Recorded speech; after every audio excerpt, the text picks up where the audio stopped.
Penang மாநில ஜாசேகா தலைவராக 25 ஆண்டுகளாக பதவி வகித்து வரும் சவுகொன் யோ அப்பொறுப்பை புதியவர் ஒருவரிடம் ஒப்படைப்பதற்கு தயாராகிவிட்டார்.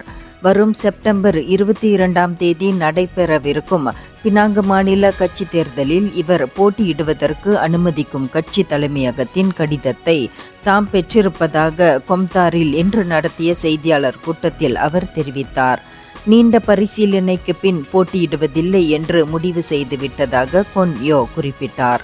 புதியவர் ஒருவரிடம் பதவியை ஒப்படைப்பதற்கான முதல் கட்டம் இது என்று சொன்ன அவர், தம்முடைய பதவிக்காலம் முழுவதும் தமக்கு வற்றாத ஆதரவு வழங்கிய பினாங்கு மக்களுக்கு நன்றி தெரிவித்துக் கொண்டார். தம்முடைய போராட்ட காலத்தில் கை கொடுத்தவர்களுக்கும் அவர் நன்றி சொன்னார்.